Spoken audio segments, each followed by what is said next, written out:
Hey everybody, Tony here. Just giving you a little sneak preview of what I've been up to lately, since some of you all think I'm being a hermit. Want to let you all know I'm putting my time to good use. Over here I have a picture. Some of you may have seen this on my Facebook page.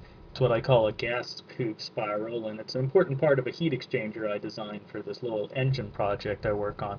And basically what it's designed to do is to make air swirl around the outside, because it's actually part of a bigger heat exchanger. For example, it would go inside a hot piece of metal like this copper colored piece.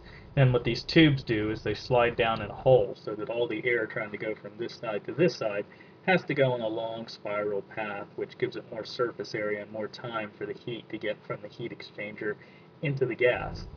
So I've been busy actually trying to start getting this stuff programmed into my CAD design software that actually produces the information for my mill to whittle this out of metal. So I have a program called SprintCam for that. Right here you'll see I have a very similar model. It's something I pulled in from AutoCAD from that other drawing that I used as an example of where to get the spirals and the paths from. But I figured that was kind of complicated, so there's a part of my program called 2G Geometry. And what it does is it literally allows me just to specify in a few parameters. So this guy right here is actually going to be the line that I rotate to create my blank piece of metal that I'm machining out. And this line right here represents the cutting path in a 2D dimensional drawing that I'm actually going to be whittling, which ends up being a spiral when I put it all together. If I go over to my machining tab here, I'll see there's a few different things we can view. There's the, turn off some of this stuff. There we go. So this shows me my machining path that's actually going to be plotted from beginning point to end point, and it understands that it actually goes around this particular object, so as it's moving down, it's going to spiral this.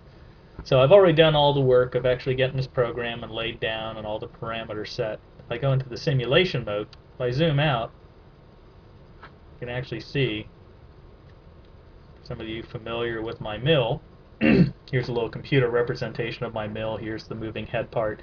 This is where the bit goes to actually cut the metal out. And even though it's not shown in the drawing, there would be a connector that's basically tying this fourth axis rotary table here to my workpiece. So essentially when this rotates, this is holding this via some kind of clamp that is not shown, so that when the machining bit comes down, this particular item will be held in the correct location. So what I'll do is I'll zoom in a little bit more, and if I click play, it will literally run through a simulation of about what will occur when I actually put this program and part into my program. So I mean into my mill downstairs. So here we go. Still coming down this way, so you'll see it coming down that blue path pretty soon. The cutter is going to be coming to slice up the metal stock.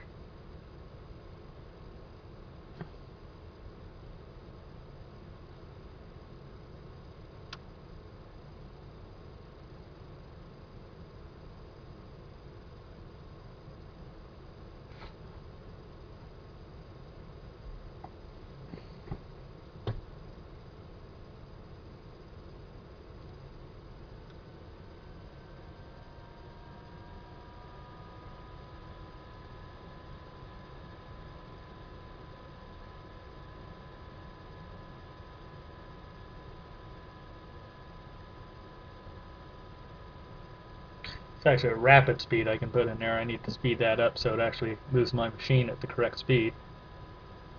But as you can see, what I've done is I've turned that raw piece of metal into an object very much like that one. So now all I gotta do is get myself a raw piece of metal and the appropriate bits and start getting the machine set up, and I'll actually be able to produce these, and I'll be producing a lot of them because I've got to build my heat exchanger tubes like this, and I'll be needing almost, I think, about 150 of them altogether. So you can see why I'm starting on this part first. Well, I hope you all enjoyed the little demonstration, and looking forward to getting this all whittled out on the machine.